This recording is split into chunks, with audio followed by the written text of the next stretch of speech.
Hey, what's happening, guys? Dan Darrow here with another Options in Play video update. Today I'm going to talk about rolling up options, okay? We have discussed this before. We spent some time going over this, but it's one of those concepts that's just never, it never goes out of style, okay? It's always something that's worth talking about. It's always something that's worth going over. There's going to be, um, probably each trader might have a little bit different way to approach this. I have very particular strategy. Okay, I've talked about this before, and the roll up for me is going to come about for really only one of two reasons. It could be a combination of both, but it's essentially comes down to two strategies. Okay. Now, first off, when I say roll up, an option roll up is when you are closing one position, so closing a call, just say for instance, and looking to buy a call further out of the money above it. Okay, or it can mean expiration. All right, so say you're closing. Just for instance, January expiration, you want to buy more time, then you're rolling out to February expiration, right? So that in a nutshell is what rolling is. And for me, I will roll up basically for either of those two reasons. So, A, say the trade has worked in my favor, I want to scale back risk, so I want to take money off the table, then I'm going to close close to the money contracts, or maybe in the money contracts, and roll to out of the money contracts. Okay, so that's going to be taking capital, that debit off the table, and rolling up, still maintaining that bullish exposure, right? So that's one of the two reasons. The other two reasons is if I want more time, all right?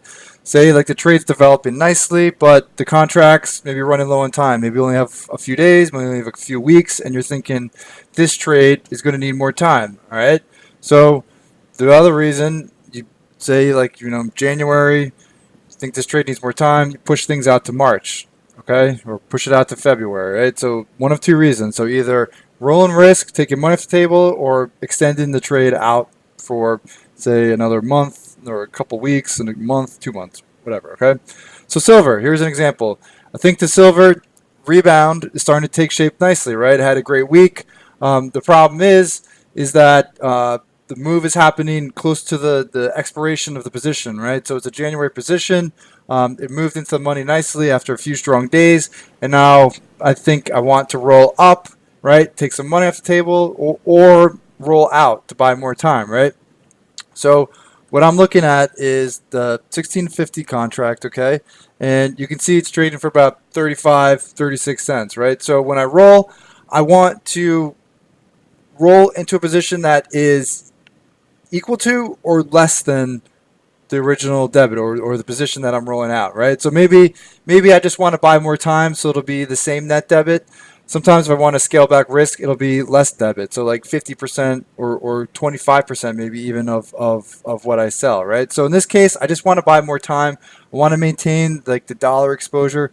So what I'm looking at is the 16 and a half call right here. You can see bid 35 by 36. So what I like to do, go out, say to March, and I'm looking at a strategy that basically mirrors like the same net debit. All right, so 17 to 20 strike call, right? So if you want to do a spread, that'd be about 40 cents. If you want to do like cent for cent, you could look at maybe like the 18. So that'll be a little bit lower, right? It doesn't line up perfectly at the moment, but the key is I could sell that January, right?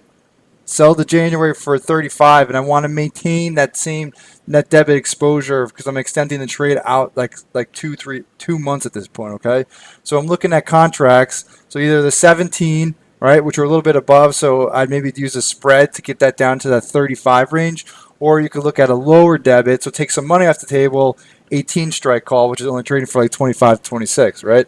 But that's the idea of the roll up. It's either to take money off the table, right? Scale back risk, or to extend the timeline of the trade. Those are my two reasons, and that's basically how I go about it. Like I determine the expiration I want, I determine how much debit I want, and then I go out and try to find some strategy that fits the parameters. All right. So you can see, very simple. It's not a complicated idea. When you hear people talking about rolling options, it doesn't take a rocket scientist to figure it out. I love talking about it. I love going over it because I think it's a really important concept. And I hope this video kind of helped clear some things up if you still have some questions, all right?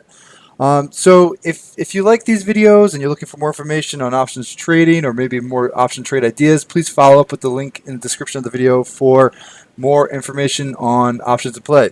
All right. I hope you guys have a wonderful night, and I will talk to you all tomorrow.